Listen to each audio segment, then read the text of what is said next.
Boa noite, aqui é o Nelson Job, dos Transaberes. Hoje a nossa live vai ser transmitida diretamente do Diraquistão. Estamos aqui com o Elael Neto para falar de mecânica quântica, sobretudo para não especialistas, para quem não é físico, para quem é de ciências humanas, de outras áreas, artistas, etc. Eu queria deixar assim bem claro para todo mundo que o Elael, além de ser, claro, físico, professor do Centro Brasileiro de Pesquisas Físicas, o CBPF, que é um local onde a gente teve um encontro maravilhoso, não só com o Elael, mas com o Mário Novello, com José Salim, com tantos outros físicos que têm uma abertura inigualável para dialogar com outros saberes, né? O Mário, por exemplo, é nosso parceiro na revista Cosmos e Contexto, que o Lael já publicou lá, nós já publicamos lá, e o Elael já participou de vários eventos nossos na Cosmos e Contexto, lá no CDPF. O Elael tem uma formação muito rica, vai contar para a gente daqui a pouco, ele foi, por exemplo, aluno do Paul Dirac, que é um dos prêmios Nobel da mecânica quântica. O Paul Dirac tem umas imagens mais lindas para a gente, nos Transaberes, do conceito de devir na cosmologia, porque ele vai dizer que as leis da física podem mudar, né? Isso é muito caro para a gente. E, assim, para a gente, nos Transaberes, o Elael é o físico que melhor sabe dialogar mecânica quântica para não físicos. O Elael tem uma disponibilidade incrível, tem uma abertura incrível, uma didática incrível, e é uma grande alegria receber ele aqui nas lives dos Transaberes, e é uma alegria maior ainda poder montar um curso que é o Mecânica Quântica para Poetas, a partir da terça-feira que vem, junto com ele e junto com o Pinguelli. Antes de começar aqui a live, eu quero dedicar a live de hoje para o Ota, que, infelizmente, foi para as vibrações mais sutis hoje. O Ota foi editor da revista MED, foi um cartunista brasileiro, e, para quem é da minha geração, sabe da importância do Ota da revista MED para o exercício da contracultura e de pensar para fora da caixinha, não só entre os saberes, mas pensar também nas artes, nas histórias em quadrinhos e para além. Então, Ota, essa live de hoje é para você. Muito obrigado por tudo. Boa viagem. Elael, muito bem-vindo. Muito obrigado por ter aceito o nosso convite hoje.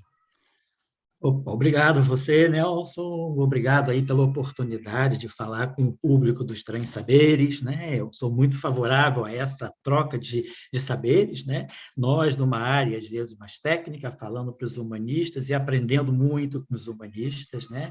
A gente viu que a física nasceu muito lá no início, obrigado, a física era filosofia, física no Renascimento foi arte, né? A arte foi fundamental para o impulsionamento da física durante o Renascimento, a partir do Renascimento, a primeira revolução científica lá dos séculos XVI e XVII, ela veio basicamente por conta dos pintores, dos escultores, dos polimates, digamos assim, né, do Renascimento.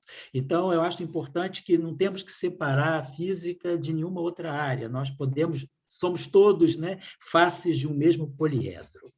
Então, é muito oportuno estar aqui com vocês e também para a gente é muito aprendizado, né? Como você falou, sair da caixinha, falar fora da caixinha, né? Deixar de ser digamos assim, um motoboy das equações, né? Não ficar fazendo delivery de equações, é muito importante porque a gente percebe os princípios e, às vezes, falar uma coisa mais avançada para uma pessoa que não é da área ou que, às vezes, não tem nem muita formação na área, em qualquer conhecimento, é um exercício grande para nós. Então, para mim, é muito importante assim, essa oportunidade. Eu sei que eu vou aprender muito a partir desse diálogo aqui também.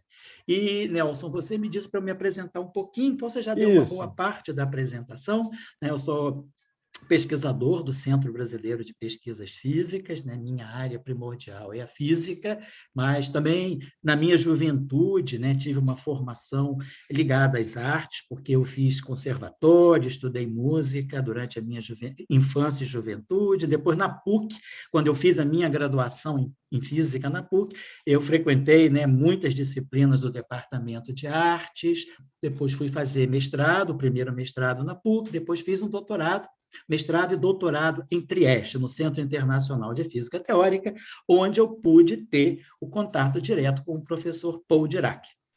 O professor Paul Dirac era a referência máxima do nosso, digamos assim, do nosso boss, né? Do nosso imã, lá no Centro Internacional de Física Teórica, que era o professor Abdus Salam, cientista muçulmano, que ganhou o Prêmio Nobel de 1979, e a grande referência dele era o professor Paul Dirac.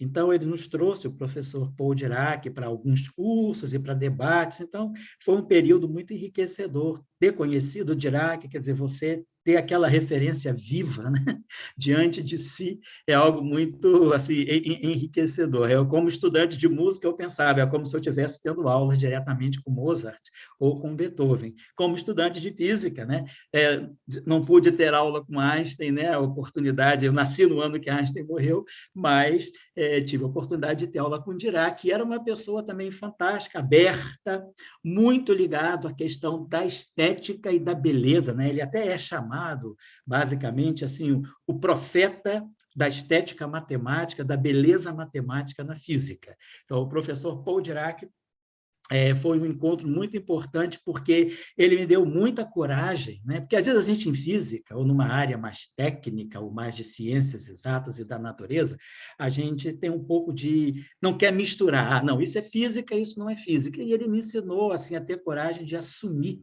essa postura de que física é também uma parte das artes. A física é a arte de ver a natureza, de interpretar o mundo e a natureza por um outro ponto de vista, talvez usando equações, o que um pintor faz usando pincel, um escultor faz usando lá os martelinhos dele, e um poeta faz com a poesia, e nós fazemos com as equações, é a poesia das equações.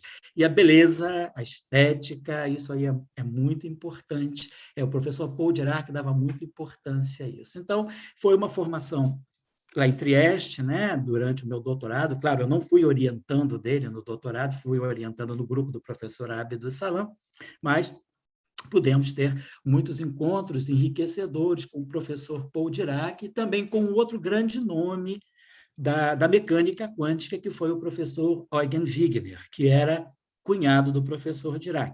O professor Dirac se casou com a irmã do professor Wigner. Então, o Wigner também, que foi Prêmio Nobel de Física de 63, tem contribuições importantíssimas, né, à mecânica quântica, mas no final do nosso segundo encontro, né, no encontro final nosso, nós vamos falar um pouco da questão das simetrias na mecânica quântica, e aí o nome do Wigner vai aparecer abundantemente. E vamos falar também, né, do famoso paradoxo do amigo de Wigner, né, que foi uma experiência imaginada que o Wigner colocou para discutir a questão da medição e da consciência fundamental, o paradoxo do amigo do Wigner, né? Não digo nem paradoxo, o desafio, né? O chamado desafio do amigo do Wigner é muito importante para assim, ilustrar o papel da consciência, a interpretação da consciência na mecânica quântica.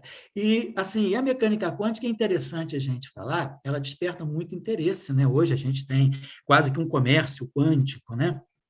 Tantas coisas quânticas que não são, na verdade, quânticas, né? Mas existe um pouco de charlatanismo nisso também. Ainda vamos falar lá no final, para ter cuidado. O que é quântico, né? Não é que seja uma palavra sagrada, mas também ela não pode ser usada para fins que a gente tem visto comerciais aí. Mas o que é interessante da mecânica quântica é que ela chega a ser hoje, a gente pode dizer que é a teoria mais bem-sucedida da física. É a teoria que nos leva a resultados mais precisos. Você imagina a gente ter uma teoria que permite com que a gente calcule, né? Permite que a gente calcule alguma grandeza física com 12 casas decimais. E depois, essa grandeza física calculada pela teoria, com 12 casas decimais, ela vai ser testada experimentalmente. E os experimentos são suficientemente precisos para nos mostrarem que as 12 casas decimais da teoria batem com as 12 casas decimais do experimento. Então, não existe nenhuma teoria física que tenha uma precisão de uma parte em 1 trilhão. Então, quer dizer, se a gente errar por uma parte em 1 trilhão, esse resultado da mecânica quântica ele é capaz de detectar isso. Então, é uma teoria muito bem sucedida. Incontáveis prêmios Nobel, né? E hoje, agora, o que é interessante é que essa teoria, que é super bem sucedida do ponto de vista teórico e do ponto de vista experimental, ela é múltipla de interpretações. Ela não é uma teoria monocromática, digamos assim. A gente hoje consegue identificar pelo menos 11 caminhos, 9, eu coloco até 11, mas, na verdade, em geral, são 9, porque existem também não só interpretações, mas formulações alternativas. Mas, considerando interpretações e formulações alternativas, a gente encontra 11 possibilidades de acessar a mecânica quântica. Então, eu acho isso muito importante, porque isso tira da física um pouco esse aspecto muito positivista de que a equação disse está resolvido. Não, a equação disse, agora vamos interpretar as equações. E aí, na hora das interpretações, a gente tem muitos caminhos, né? Alguns até conflitantes entre si. Então, eu acho que isso é importante também trazer para quem não é especialista, ou às vezes para quem não é nem físico, porque às vezes a física se coloca de uma forma muito antipática. Parece que a física é aquela teoria em que você é praticamente um escravo das equações. Você tem que seguir as equações e os experimentos, e você não tem a chance de interpretar. Então, o que eu acho que é interessante da mecânica quântica, e não só da mecânica quântica, mas a mecânica quântica revela isso, né, com muito mais, de uma forma muito mais explícita, manifesta, é que a capacidade, a possibilidade de interpretar de formas diferentes a mesma teoria, que dá resultados teóricos e resultados experimentais muito precisos e coincidentes. Então, eu gostaria de chamar a atenção. Outra coisa importante também é a gente perceber, através da mecânica quântica, como uma teoria que surgiu, vamos dizer, ela surge no início do século XIX, século XX. Realmente, em 1900, a gente tem assim, o primeiro momento em que a mecânica quântica começa a suscitar uma nova fase dentro da física, mas ela se instaura como uma teoria, e agora a gente tem um corpo teórico definido a partir de 1925. Então, vamos dizer, praticamente 100 anos, né? Quer dizer, 2025 vai ser o ano quântico. Então, essa teoria, que tem praticamente 96 anos, né? Essa teoria começou sem servir para nada, ela estava servindo apenas para nós conhecermos o átomo, sem nenhuma aplicação tecnológica imediata. Hoje, essa teoria, que há quase 100 anos atrás não tinha uma aplicação vislumbrada, não servia para nada, hoje ela é responsável por pelo menos 60% do PIB dos países mais desenvolvidos. Então, é importante a gente ter essa consciência também de que nós não estamos interessados, às vezes, em ser, digamos, imediatamente aplicáveis ou ser imediatamente úteis, né? Para nós é importante que o inútil venha um dia a ser útil. Aliás, né, num dos nossos encontros, né, Nelson, lá no CBPF do Cosmo e Contexto, né, o professor Nútil Ordine, né, que é o autor do livro A Utilidade do Inútil, né, esteve presente, e ele coloca muito a teoria de Maxwell como sendo o exemplo de alguma coisa que era absolutamente inútil, foi inútil por praticamente quase 30 anos, e depois ela ganha, e a partir de 1904, né, com Marconi, ela ganha aplicação, e a gente sabe que não viveria o século XX sem o eletromagnetismo, como também não vivemos o século XX sem a mecânica quântica. Então, eu acho que isso também traz um aspecto importante para o conhecimento em si. Não existe conhecimento inútil. A questão da inutilidade ela é muito temporária. O que é inútil hoje pode ser extremamente útil daqui a algumas décadas ou alguns séculos, né? Então, a mecânica quântica ela se desenvolveu, quer dizer, a partir dos anos 60, quer dizer, a partir dos anos 50, já com os transistores, né, a mecânica quântica já era muito importante. Então, eu acho que a mecânica quântica nos ensina também essa lição de nós assim termos abertura mental para não ficar dividindo o mundo em coisas úteis e coisas inúteis. O conhecimento inútil não existe. O conhecimento ele tem que ter um significado. A mecânica quântica era plena de significado quando ela surge. Havia uma ansiedade, quer dizer, uma necessidade de compreender o mundo subnuclear, o mundo subatômico, o mundo atômico, subatômico, e depois o mundo nuclear e subnuclear. E a mecânica quântica ela era plena de significado nesse momento da física. E hoje ela talvez tenha mais aplicação até, o significado já ficou até em segundo plano, porque a gente vem discutindo o significado da mecânica quântica durante essas 9 décadas. Porém, a aplicação dela se torna cada vez mais importante. Agora a gente já fala de computadores quânticos, né? A mecânica quântica está presente na medicina, a mecânica quântica está presente nos nossos celulares, nos nossos microchips, né? Então, é essa a importância dessa teoria. Eu acho que ela é muito rica porque ela nos coloca muito em contato com esse debate, né? De que conhecimento é importante. E eu acho que isso ela dá uma força, inclusive, para as ciências humanas também. Porque muitas vezes a gente pensa, para que serve a filosofia? Ou para que serve, sei lá, alguma arte? Não tem que servir, tem que significar. Filosofia e outra coisa, a mecânica quântica levou os grandes formuladores da mecânica quântica a grandes debates filosóficos. Então, uma das coisas até que eu posso chamar a atenção aqui, na minha relação, assim, a gente é estudante de física, né? Então, a gente, como garoto de física, a gente tem um pouco de fetiche pelas equações, aquelas coisas complicadas, a gente quer fazer coisas complicadas e dominar códigos, né? A gente se sente uma autoafirmação em manipular equações complicadas. E quando a gente começa a encontrar pessoas, os criadores das teorias, né? Quando a gente encontra um Paul Dirac pela frente, encontra um professor Wigner, encontra um Young, um Salam, e vê que eles deixam de lado o fetiche das equações e eles vêm para nós com ideias muito simples, princípios filosóficos que os guiaram. Aquilo para a gente, no momento, é um estado de choque, porque a gente está acostumado, não, tem que ter muita equação, e o cara é capaz de dar uma aula de 2 horas sem escrever uma equação no quadro. Você não sabe se está assistindo uma aula de física, de sociologia ou de filosofia.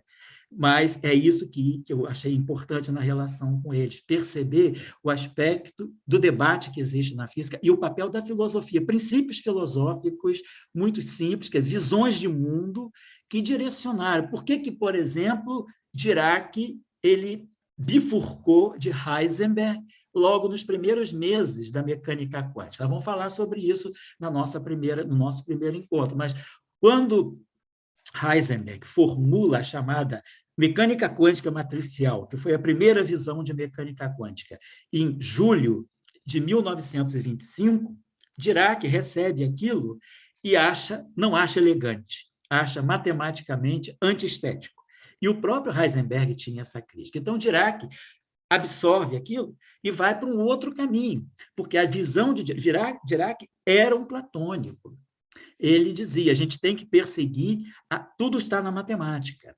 A gente tem que levar a matemática até as últimas consequências, sem se perguntar o que aquilo, naquele momento, significa. Lá no final, nós vamos interpretar a matemática. Então, ele era muito platônico, pitagórico nesse sentido. Então, ele, no momento que ele viu o trabalho de Heisenberg, a sua visão de mundo, a sua visão de natureza era muito mais ligada à matemática. Então, ele falou, não, deixa eu fazer uma formulação que seja matematicamente mais elegante e que, assim, venha de acordo com aquilo.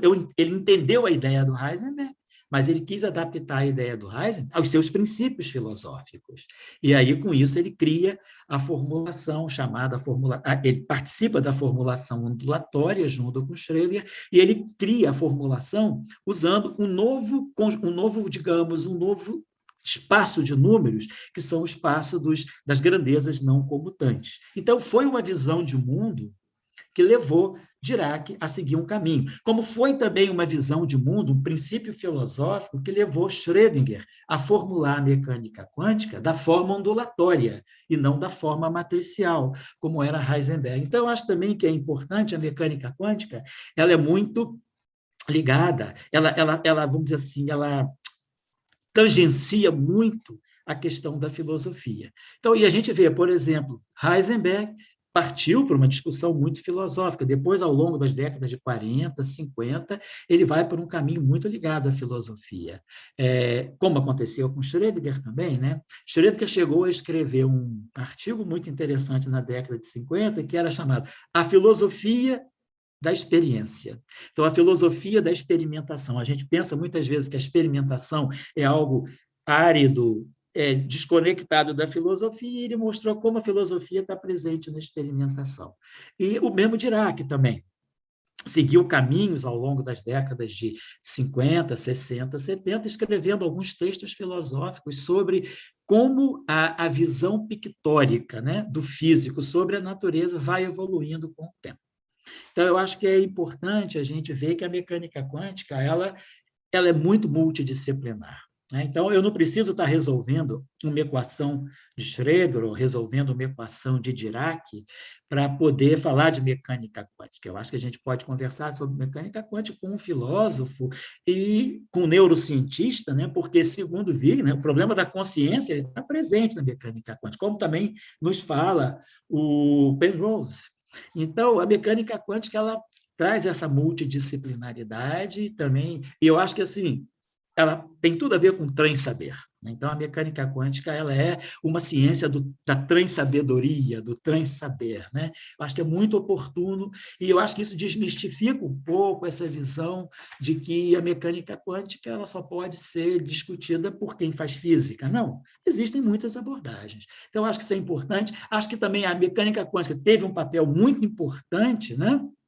Em 1928, que foi o seguinte: esse primeiro quarto do século XX, ele surge com duas grandes novidades na física. A teoria da relatividade, que é um momento completamente novo para a física, e a própria mecânica quântica, que é outro momento completamente novo para a física. A física, até 1900, ela vinha dentro dessa pegada galileu-newtoniana, que era tudo determinado.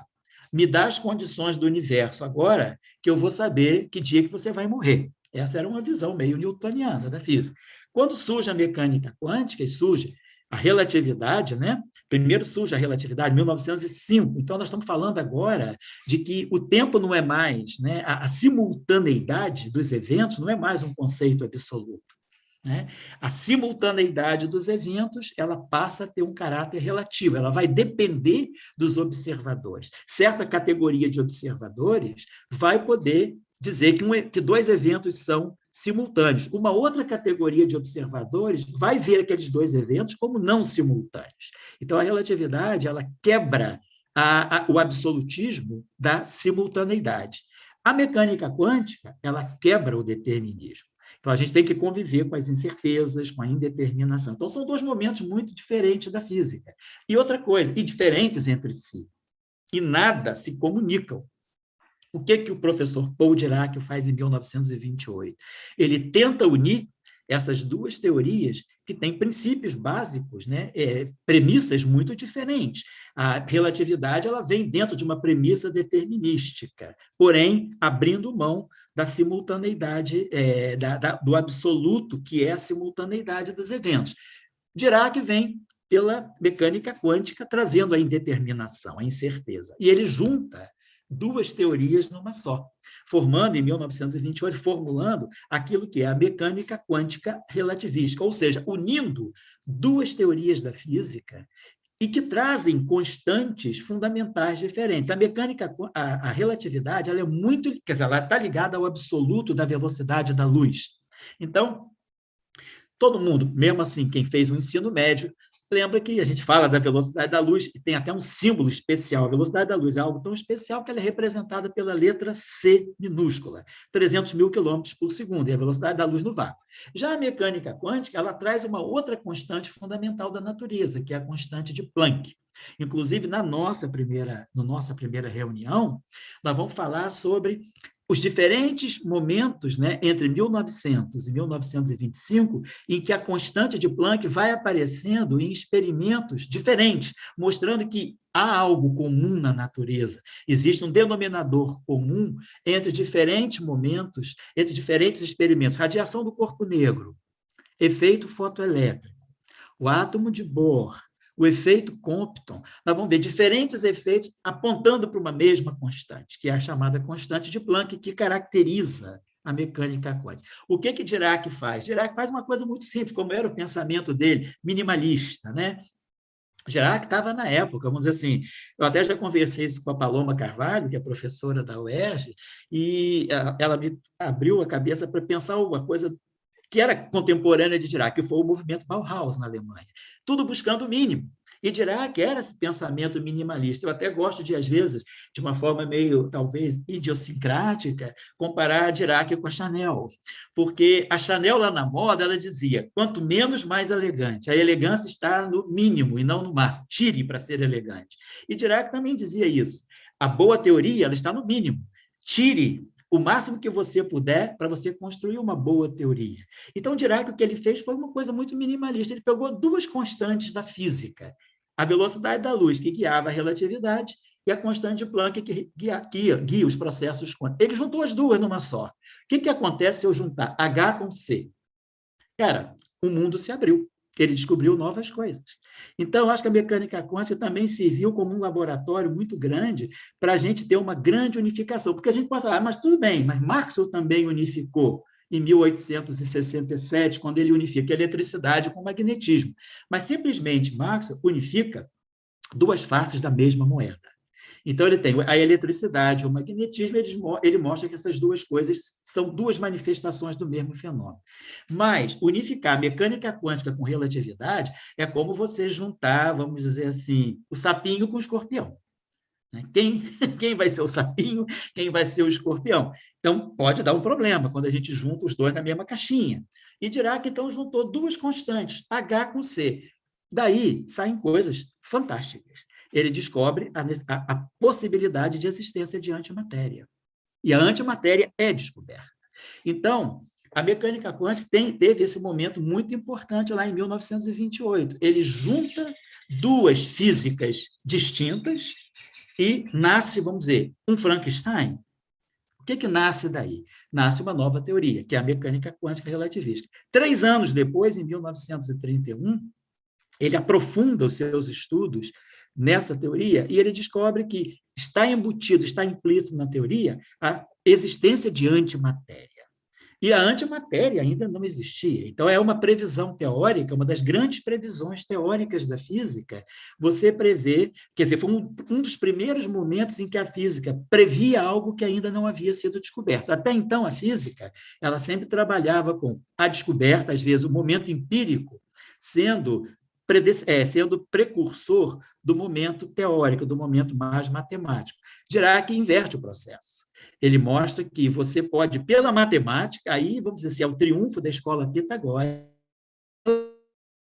ele fala, deixa a matemática me levar. E o que é interessante, nós vamos abordar na nossa segunda reunião, é que, com a equação dele, ele chega a soluções matemáticas. Digamos, toda equação matemática pode ter a sua solução.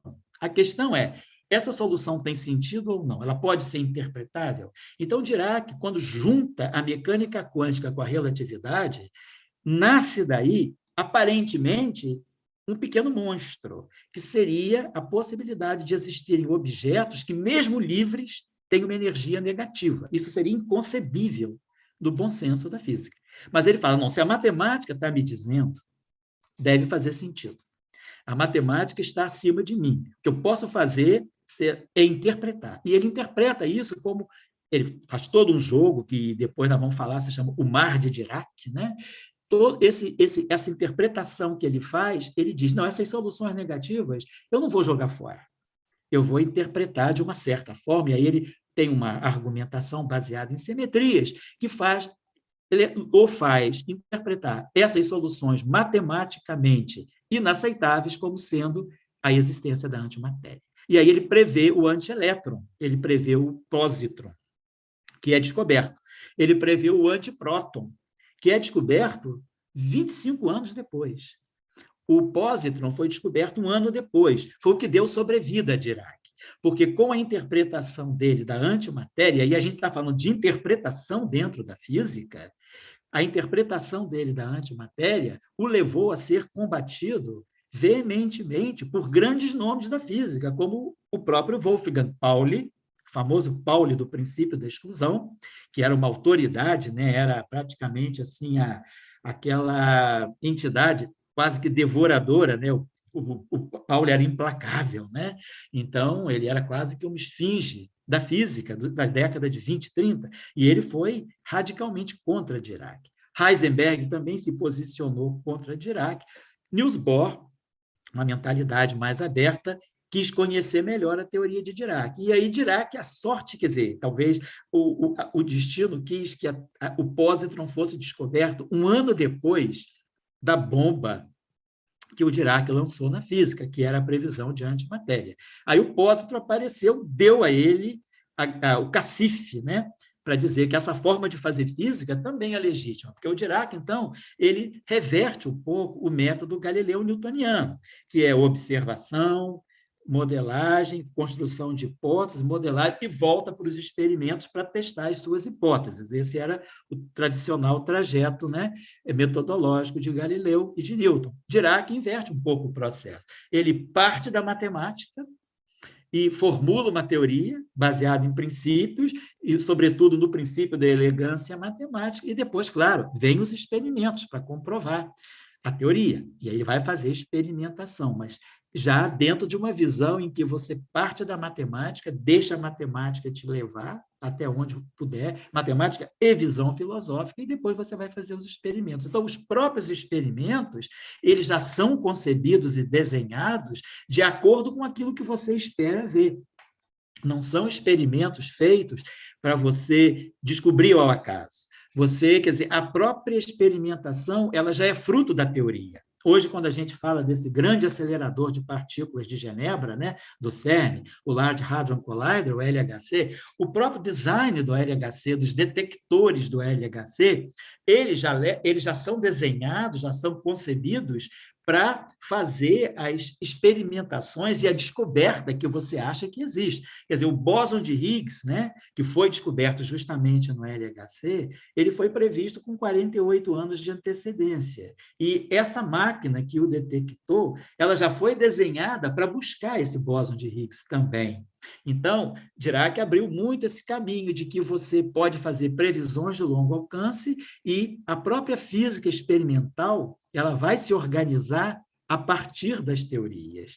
E aí, essa física experimental vai ser, digamos, desenhada, vai ser formulada a partir daquilo que você já vai para o laboratório achando o que você vai ver, o que é muito importante. Se nós não soubéssemos que devesse haver o bóson de Higgs, talvez ele nunca tivesse sido descoberto, porque para se descobrir o bóson de Higgs, eu preciso, aparece um bóson de Higgs a cada trilhão de eventos.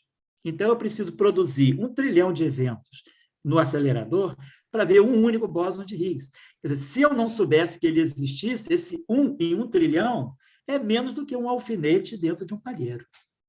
Então, eu acho que isso, Dirac foi... E a mecânica quântica viabilizou muito isso, porque a mecânica quântica deu um espaço grande também para o desenvolvimento assim, de uma matemática mais... não só a relatividade também, mas a mecânica quântica mais ainda, ela abriu mais campos da matemática dentro da física. E o que a gente observa, gostando ou não, às vezes, né, a física é uma ciência experimental. Sim, é experimental, mas é teórica também. Física é física matemática, física é teoria, física é experimentação, e física também é fenomenologia. Então, a física não é só experimentação, a experimentação é uma parte. Eu acho que a mecânica quântica, então, com a complexidade matemática, ela foi nos fazendo ver regiões da natureza que eu não seria capaz de ver se eu tivesse só ligado a esse mundo sensorial, o mundo empírico, né? Eu preciso ir além do empirismo para poder perceber, e a mecânica quântica é muito boa para isso, ela te leva para regiões bastante distantes do empirismo, e aí você vê novas regiões da natureza através desse método, né? Então, Lael, fala aí. uma coisa que nos comove muito aqui nos Transaberes, já desde muito tempo, são, claro, essas ressonâncias da mecânica quântica com os outros saberes, sobretudo a filosofia. A filosofia ela é muito plástica para dialogar com outros saberes, né? O Heisenberg, ali numa série de palestras que ele deu na universidade na década de 50, que se tornou um livro justamente chamado Física e Filosofia, Sim. ele fala uma coisa que é muito cara para a gente, que ele fala o seguinte: se você pegar os fragmentos do Heráclito e trocar a palavra fogo por energia, você tem um tratado de física moderna.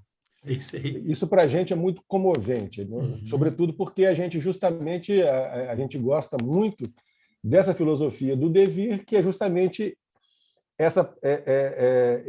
esse fogo do Heráclito, justamente o devir, a mudança, etc. Né? Muitas décadas depois, Prigogine e Stengers, um livro muito popular em termos de relação da física com a filosofia, que é a Nova Aliança, eles vão dizer que a física, a mecânica quântica, introduz na física o devir. Que a mecânica newtoniana não teria tanto devir assim. Até eu diria que o Newton alquimista estava eivado de devir. Mas quando ele vai traduzir cientificamente, ele se protege um pouco, até provavelmente com medo de outros fogos, que não são os fogos. Sim, concordo. Né? Mas, de qualquer maneira, o Stengers e Prigogine colocam essa questão de que a mecânica quântica traz o devir filosófico para a mecânica quântica. Então, eu queria que você comentasse um pouquinho essa questão do Dirac, quando ele propõe a possibilidade das leis da física poderem mudar. Como é que você entende isso? Tá certo, tá certo. Bom, então, importante aí. Deixa eu só dar uma dica também, essa é uma coisa, já que você mencionou um pouco o Heisenberg com a filosofia, né? Lá no nosso instituto em Trieste, onde eu fiz o doutorado, né, que foi a Escola Internacional Superior de Estudos Avançados, o nosso diretor tinha sido aluno, estudante do Heisenberg.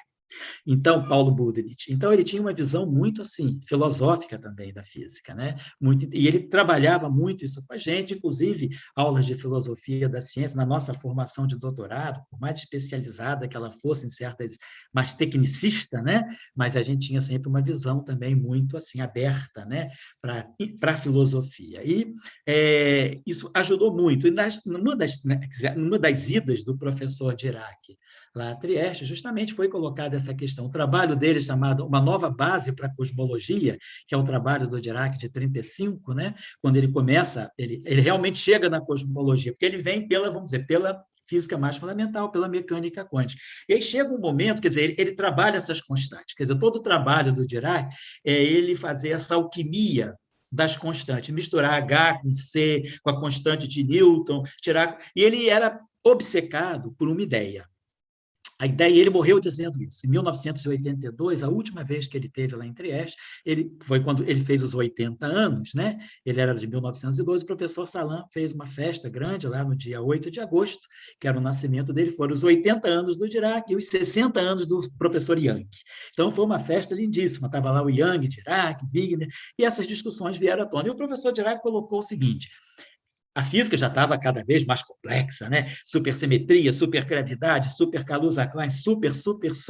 Ele dizia o seguinte: olha, não adianta ficar no super se nós não soubermos o que é a constante de estrutura fina, que é a constante fundamental da mecânica quântica. A constante de estrutura fina ela é tão fundamental que ela tem uma letra que a representa, que é uma das variantes do coronavírus, né? É a variante alfa. Então, o alfa na física, né? Se alguém vira o alfa, não é uma variante, né? A variante alfa para a física é o quadrado da carga elétrica, a carga fundamental da natureza, uma constante fundamental da natureza, sobre o produto da constante de Planck pela velocidade da luz. Então, a natureza nos dá três constantes. A carga fundamental, que é a carga eletrônica, a constante de Planck, que define a mecânica quântica, e a velocidade da luz, que está ligada à relatividade. Essas três constantes colocadas numa forma bonitinha, o quadrado da carga elétrica, dividido pelo produto da mecânica quântica, da constante de Planck, pela velocidade da luz, em termos matemáticos. E ao quadrado dividido por H vezes C, isso dá 1 sobre 137, um número limpo. É difícil em física você ter um número limpo. Em física, os números têm unidade. Newton, Joule, caloria, watt, ampere, volt, a gente tem sempre unidade. A constante de estrutura fina ela aparece sem unidade. Por que esse número 1 sobre 137 aparece assim na natureza? Então, Dirac pensava, isso é uma circunstância da evolução do universo. Hoje, até vale a pena dizer, os próprios experimentos quânticos nos trouxeram o valor mais preciso para essa constante de estrutura fina. Ela é 1 sobre 137,12 casas decimais. É a medida mais precisa da física, essa constante de estrutura fina. Então, Dirac dizia, o universo está evoluindo. As constantes da natureza, elas são um retrato daquele momento, daquela fase do universo. O universo passou por várias fases, né? Fases de transição, em que as interações foram aparecendo à medida que o universo vai se resfriando.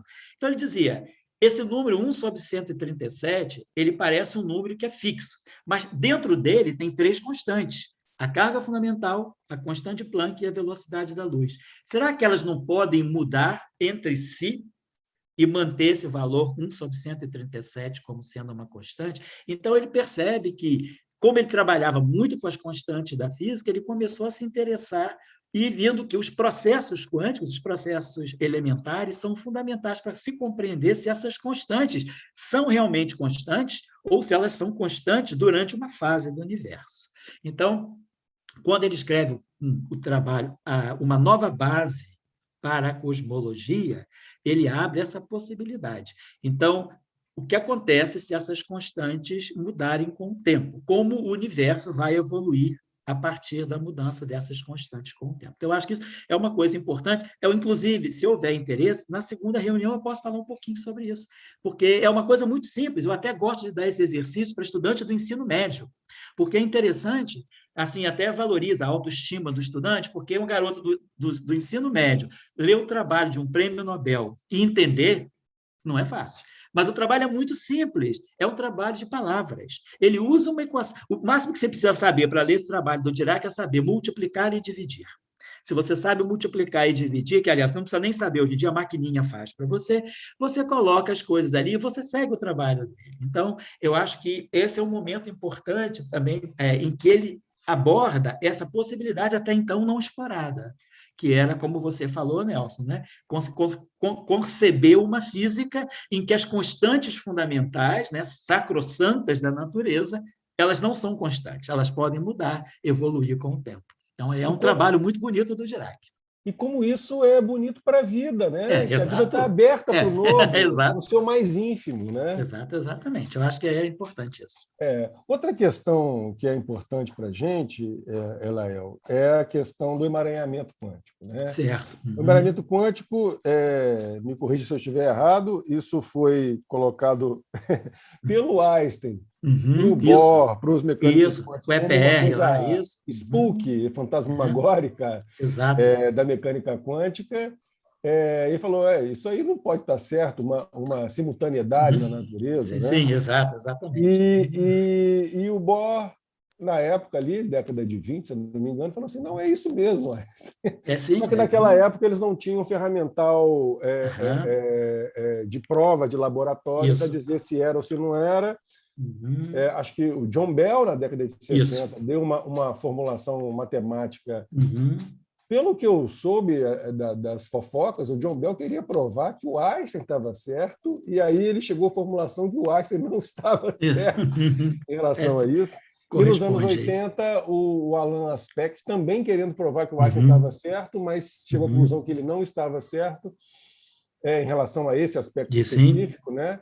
Ele, entre outros, na década de 80, descobriu em laboratório que existe simultaneidade na natureza. Exatamente. Com a questão da comprovação do emaranhamento quântico. Certo. E ali naquela época era uma questão, se eu não me engano, de metros. Certo. E no começo dos anos 2000 era uma questão de quilômetros. Exato. Me parece que alguns anos atrás, os chineses, agora só os chineses, Isso. chegaram a comprovação de 12 mil quilômetros, se eu não me Pode ser engano, uma alguma coisa coisa por tão... aí, Isso. né? Então, Elael, comenta um pouquinho para a gente, emaranhamento Uhum. quântico. Que raio de coisa é essa? Para a É, gente é muito importante o emaranhamento claro. quântico, no sentido da ressonância, com o conceito de ressonância em filosofia, Certo. via Gilberto Simondon, via Deleuze, via Uhum. Bergson. Para a gente é muito importante. Tá certo. Não, o emaranhamento quântico, vamos dizer assim, é algo que realmente faz muito sentido, até pensando na física clássica, né? Antes de ser física quântica, por exemplo, nós temos uma coisa muito importante. Eu acho que, vamos dizer assim, o que está na retaguarda de tudo é o conceito de simetria. Como nós vamos falar um pouco aqui na segunda reunião, a simetria ela nos permite compreender aquilo que nós chamamos de leis de conservação da natureza. Por que a gente fala que a energia se conserva? Em que situações a energia se conserva? Por que a carga elétrica total do universo é conservada? Por que existe conservação, como a gente estuda no ensino médio, quando estuda colisões, conservação da quantidade de movimento ou momento linear? Então, essas leis de conservação, elas têm na retaguarda a simetria, conservação do momento angular. Então, vamos pensar o seguinte, um processo quântico, uma partícula decai. Tem uma partícula, ela é instável, ela decai. Ela decai em duas partículas. Então, por exemplo, uma partícula, um objeto, tipo uma partícula ressonante, né, que a gente conhece da natureza, o Z0, a partícula Z0, que foi descoberta em 1982, ela decai emitindo 2 fótons. Então, saem 2 fótons. Pela lei de conservação, esses fótons, eles vão ter que guardar uma relação, porque se o Z0 está em repouso, o momento linear desses 2 fótons tem que satisfazer a lei de conservação. A carga elétrica é conservada. Então, a lei de conservação, ela faz com que você, se atendo a um dos produtos do decaimento, o outro produto fica automaticamente determinado. Por quê? Porque existe uma lei de conservação que existe aquela grandeza no final é igual àquela grandeza antes do processo ocorrer. Antes do processo ocorrer e depois do processo ocorrer, aquela grandeza é a mesma. Então, se depois do processo ocorrer uma grandeza tiver certas características, uma das partículas ou um dos objetos tiver aquelas características, a outra partícula ela vai ter que ter características tais de tal maneira que a soma das características bata com a característica inicial. Ou seja, a lei de conservação ela faz com que, sabendo de uma partícula, você saiba da outra. O emaranhamento quântico ele vai nessa direção. Você tem um sistema quântico. Você fazendo medidas em um sistema, você poderia dizer, bom, esse sistema não tem nada a ver com aquele. Mas, ao fazer medidas num sistema, você automaticamente já sabe o resultado das medidas que você vai fazer no outro sistema. Então, o emaranhamento ele também está ligado às simetrias, né? Então, por exemplo, essa discussão do emaranhamento, que aí você vai ver, bom, o emaranhamento pressupõe uma instantaneidade, porque do momento que você sabe o que está acontecendo aqui, você automaticamente já sabe o que está acontecendo no objeto, num sistema que está muito afastado do sistema que você está medindo. Então, essa discussão é uma questão importante na mecânica quântica. Uma formulação muito interessante para isso, inclusive, algumas formulações de mecânica quântica, elas vieram no sentido de trazer, talvez, uma compreensão melhor do emaranhamento. De novo, eu tive aula com um professor chamado Giancarlo Ghirardi, ele era italiano, ele era professor da nossa escola de doutorado. E ele tem uma teoria, ele lançou uma teoria que ficou muito famosa nos anos 90, que é uma teoria uma interpretação da mecânica quântica, uma formulação da mecânica quântica chamada localização espontânea. A formulação da localização espontânea que Ghirardi, e junto com 2 outros italianos, o Rimini e o Weber, construíram em 1990, foi para mostrar como a gente pode entender esse fenômeno do emaranhamento e, digamos, levando em conta o que a gente poderia dizer, é uma simultaneidade, porque eu estou medindo aqui, mas automaticamente eu já sei lá.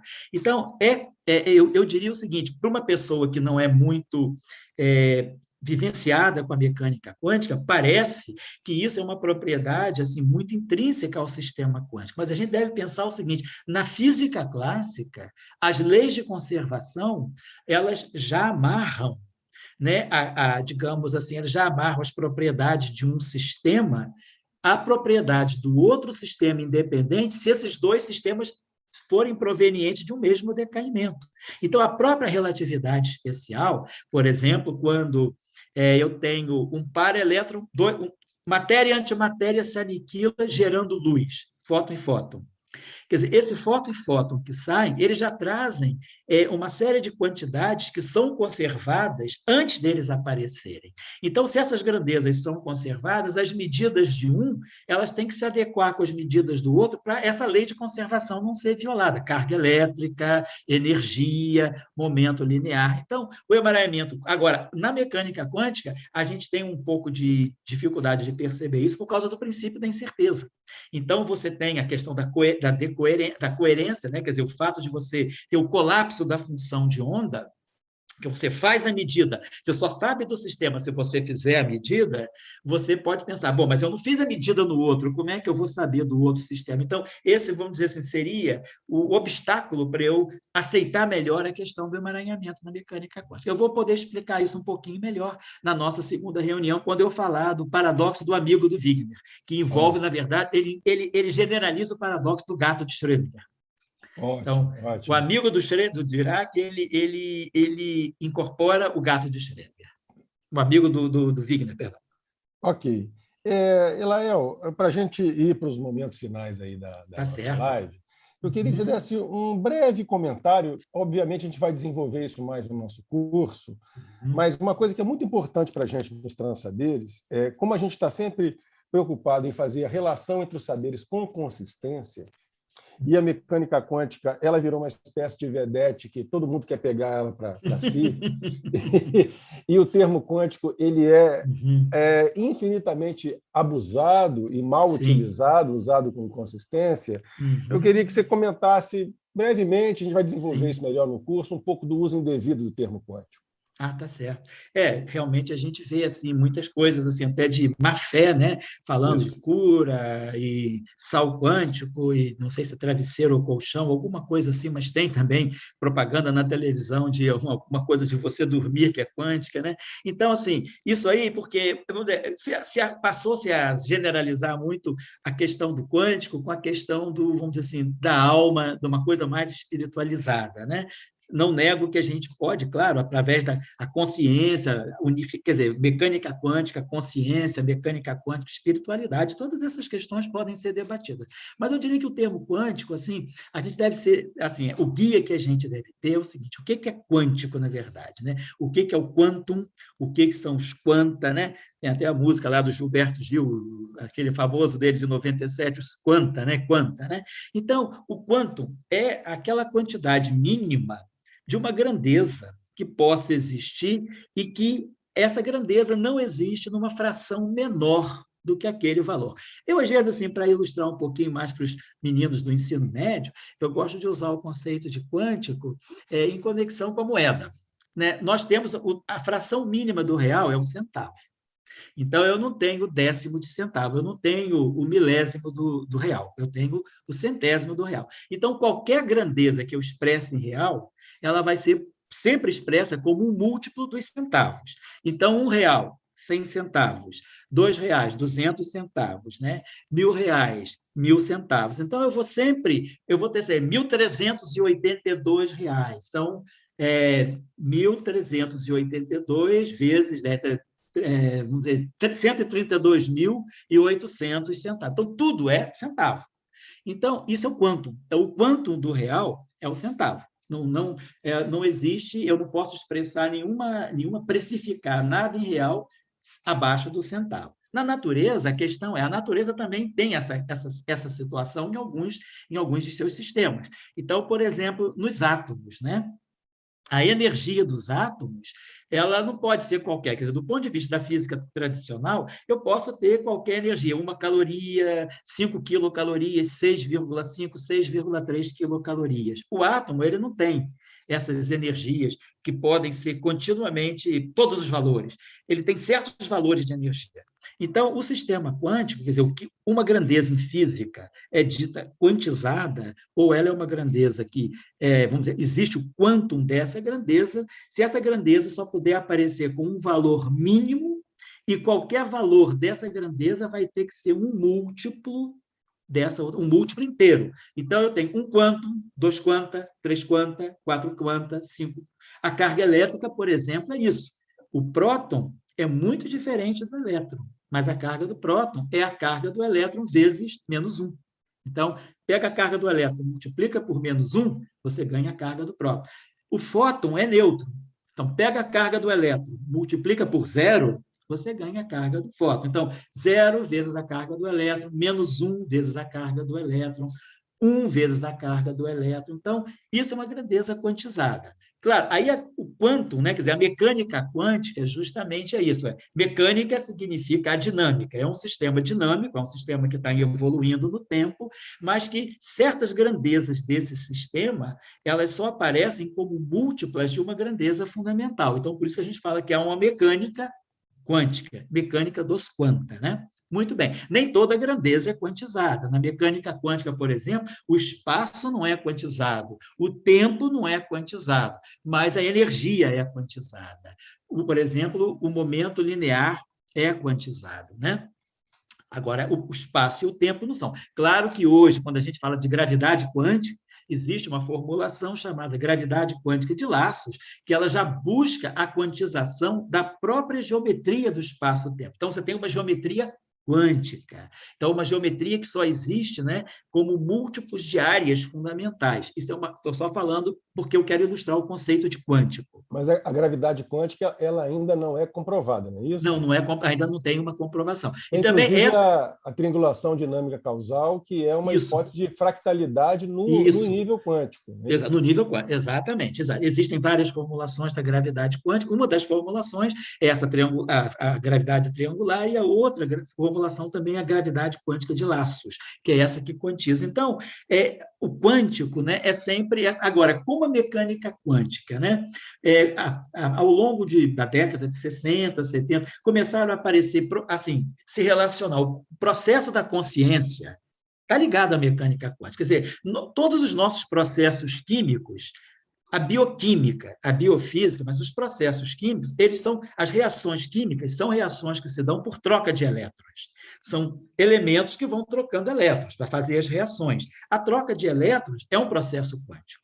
Então, vamos dizer, a gente associa a própria consciência, tem processos quânticos importantes no processo da consciência. Então, isso foi trazendo a ideia do quântico para a consciência, a ideia do quântico para o espírito, para a espiritualidade, e aí começou-se a... Digamos, aí transbordou. Aí a gente começa a falar, quando quer, digamos assim, fazer algum comércio, né, ou fazer algum tipo de enganação, aí a gente começa a dizer o sal quântico, a cura quântica, e toma isso que é quântico. Então, isso aí já digamos, é um cuidado que a gente tem. Mas, assim, eu não quero também desvincular o quântico digamos, da espiritualidade. A gente tem que levar em conta que a mecânica quântica, ela tem, assim, os seus desafios, assim, muito filosóficos, né, metafísicos até, né? Então, tem toda uma metafísica dentro da mecânica quântica. Então, é isso. Mas, assim, para o leigo, quando eu tenho que dizer para o leigo o que às vezes a mãe da gente pergunta, né? Ou então um colega que não é da área, né? O que é quântico, né? Então, o quântico é isso, é pegar uma grandeza que não existe para valores mínimos, valores menores do que um certo mínimo. E todo o valor dessa grandeza, ele sempre é expresso como um múltiplo inteiro dessa grandeza fundamental. Então, é uma coisa discreta, é uma coisa que só pode ter certos valores. O próprio Pauli, na conversa, nas cartas dele com Jung, ele tentava buscar alguma coisa, né? E o Schrödinger também, o interesse dele com os Vedas, ele tentava buscar alguma coisa, mas tudo isso com muito cuidado, sem aproximações muito forçadas. Exatamente. Não, exato. Isso é interessante, a gente pensar que esses caras, esses criadores, né, do mundo quântico, eles todos foram muito por esse lado da espiritualidade, da filosofia, mas, como você falou, baseado, por exemplo, em correntes filosóficas, buscando compreender, né, falando com as autoridades daquela área que não é a dele, falando com filósofos de verdade, falando com, digamos, com religiosos, né, de verdade. Então, é isso. Lael, para a gente terminar, fala muito breve, você já deu várias dicas, mas fala um pouquinho como é que vão ser as suas os dois encontros no curso que começa semana que vem, terça-feira. O primeiro encontro, eu vou querer chamar a atenção justamente por isso que a gente acabou de falar, a relação, o que é o contínuo e o que é o quântico. Então, como a mecânica quântica ela foi chegando, quer dizer, como em 1900 aparece um experimento que mostra a existência de um novo regime da natureza. Aí depois vem, isso em 1900, 1905 vem Einstein com efeito fotoelétrico, que já era estudado experimentalmente pelo Philippe Lenard, né? E aí depois Bohr se apropria dessa ideia. Então, a gente está falando de quântico da energia. Olhar a luz, olhar a radiação eletromagnética, luz, raio-x, micro-ondas, não importa, como sendo constituída por pequenos pacotes de energia, pequenos quanta de energia, que já era uma ideia que vinha lá do Newton também, né? Newton já pensava assim, então já pensava numa formulação um pouco mais assim, de que a luz não é um contínuo. E aí vamos falar um pouquinho como vai aparecendo essa constante de Planck, que eu acho que é fundamental para se ter uma percepção boa do mundo quântico, compreender a constante de Planck, porque ela é a constante que governa os processos quânticos. Então, diferentes momentos, diferentes experimentos vão revelando uma constante que aparece, que é persistente na natureza. Todo lugar que você vai, você chega no H. Você vai por aqui, você vai no H. Então, todos os caminhos levam ao H. Então, eu vou querer trabalhar um pouco isso, para mostrar que existe esse sinal importante da natureza. E aí vamos chegar à alvorada da mecânica quântica, em 1925. No segundo momento, na segunda reunião, nós vamos trabalhar um pouquinho mais os efeitos a partir daí. Então, vamos trabalhar, por exemplo, a incerteza, vamos falar sobre o emaranhamento, sobre o que é o colapso e a coerência, vamos falar um pouquinho sobre as simetrias, por que a mecânica quântica ela se casou tão bem com a ideia de simetrias, como a M. Noether lança lá em 1917, 1918. Então, um casamento muito grande entre ideias puramente matemáticas e a física. Tem todo um processo aí, e a gente é interessante, já estou terminando, né? A gente perceber que assim, o conhecimento é muito, assim, ele é muito cumulativo. Se a gente for olhar lá atrás, para o Brunelleschi, né? Quando Brunelleschi, lá atrás, no século XV ainda, né? Ele começa a trabalhar a noção de perspectiva, ele vai estar abrindo um caminho para, no século XIX, Felix Klein estabelecer o chamado Erlanger-Programm, que é um programa de matemática.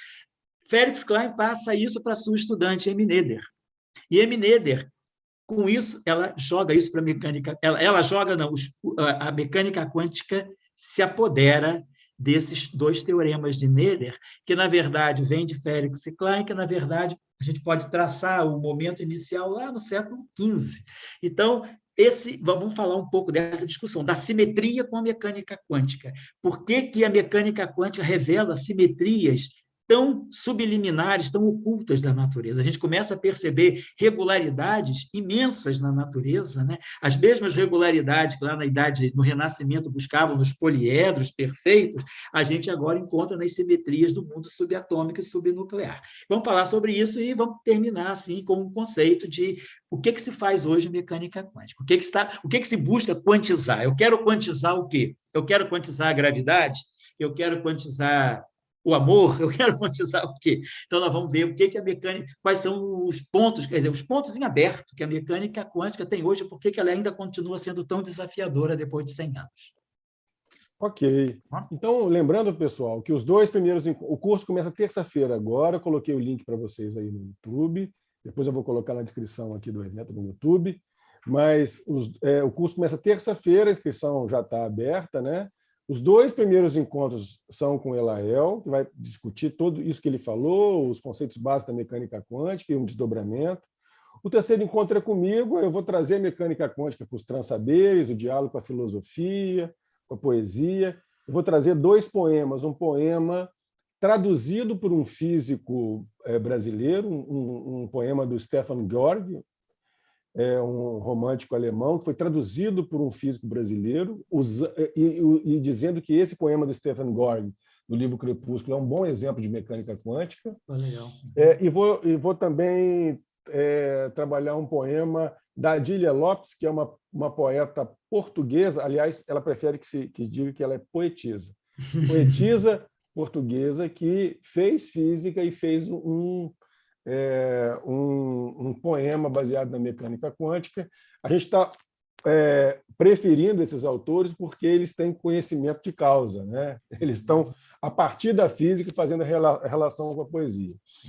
E, finalmente, no quarto encontro, a gente vai ter o Luiz Pinguelli Rosa, que é físico, ex-diretor da COP, foi meu orientador, né? E ele vai falar do modelo hipotético, não comprovado, Diraquiano, de consciência quântica do Roger Penrose, que é Sir, e ganhou o prêmio Nobel ano passado, não pelo modelo de consciência quântica, isso não dá Nobel para ninguém, mas pela questão do buraco negro, etc. E até eu e o Pinguelli escrevemos artigos sobre isso recentemente. Ok? Para terminar, Elael, vou te fazer uma pergunta aqui da Patrícia, que é nossa colega lá nos Transaberes. Você vai gostar da pergunta dela, porque você está sempre... A gente propôs o curso Mecânica Quântica para Poetas, mas o Elael trouxe as aulas dele para a música, né? A Patrícia fez uma pergunta aqui, fazendo... Ela estava pensando ali na proposta lá do John Cage da música silenciosa, né? Sim. E ela perguntou o que isso dá para pensar na questão do vácuo quântico, etc. Sei. Faz aí, Lael, para terminar as suas elucubrações da mecânica quântica com a música, por favor. Eu já fiz assim, uma brincadeirinha, né? Lá no CBPEB nós temos um projetinho que muitas universidades têm chamado PROVOC, que é a pré-iniciação científica. A iniciação científica é para estudante do ensino médio. E aí eu tinha duas estudantes, né? Vieram duas meninas do Pedro II, uma estudava flauta e a outra estudava clarinete. Eu falei, vamos fazer uma música quântica. Vamos fazer o seguinte, vamos estudar o átomo de hidrogênio e vamos estudar os níveis de energia do átomo de hidrogênio. E aí, os níveis de energia do átomo de hidrogênio, quer dizer, quando o hidrogênio absorve luz ou emite luz, ele emite em frequências quantizadas, porque os níveis de energia são quantizados, então, energia em mecânica quântica é sinônimo de frequência. A constante de Planck multiplicada pela frequência me dá uma energia. Então, transformo energias quantizadas em frequências quantizadas. E vamos tocar a música. Então, a gente fez o seguinte, pegamos os níveis de energia do átomo de hidrogênio, transformamos em frequências e vamos tocar. Fizemos uma relação. Vamos dizer que é o seguinte, que o estado fundamental seja o Lá central, de 440 Hz. E vamos tocar as frequências. E a música é muito atonal. Vamos dizer assim, realmente assim, a tonalidade. Então, a gente até brincou. A mecânica quântica surge na física junto com a tonalidade na música, lá com, eu acho que era o Ernest Schoenberg, né? E aí a gente transforma, então, frequências, digamos, dos sistemas físicos, né, quânticos, que são altíssimas frequências, mas a gente faz uma tabela de conversão para as frequências que o ouvido pode perceber, as frequências do ouvido humano, e a gente pode transformar. Então, pega um oscilador quântico e transforma em música. Eu pensei, vai ser uma música mozartiana? Não, sai completamente atonal. Então, tem todo sentido a gente pensar numa música inspirada, fazendo a conversão das frequências quantizadas vamos dizer, na escala, né? Numa escala. É isso aí. Então, tem todo sentido que a nossa colega colocou, a Patrícia, né? Isso. Pleno de sentido. Maravilha. Tá bom? Pessoal, lembrando que a nossa próxima live vai ser no dia 26 de outubro com o Wallace Lopes, que é filósofo, historiador e criador da espaçologia, vai falar do trauma do tronco, e o Wallace Lopes também vai fazer um curso com a gente, chamado Trauma do Tronco, e o Wallace, para a gente, no Brasil, o cara que melhor pensa a problemática do racismo, sem cair nas armadilhas fáceis, sem cair nos lugares comuns, com criação, com potência, e em plena ressonância com os transaberes. Tá? Então, dia 26 de outubro, na terça-feira, 19h30, a gente vai ter a live com o Wallace e na semana seguinte começa o curso com ele. Elael, muitíssimo obrigado. Eu que agradeço a vocês. Obrigado. Obrigado. Foi muito bom, foi muito enriquecedor. Tá e certo. a gente se vê muitíssimo em breve na terça-feira no Se nosso Deus quiser. 7h30, né? 7h30. 7h30, isso Tá mesmo. certo. Então, um abraço a todos aí. Obrigado aí pela presença de vocês. E obrigado, Nelson, pelo convite, tá? Pela parceria. Um Eu que abraço aí para agradeço. vocês. Estamos aí. Tchau, tchau. Obrigado, Tchau, tchau. Elael. Até Tchau, mais. Um abraço. abraço, Tchau, tchau. pessoal. Tchau, Até tchau. breve. Tchau.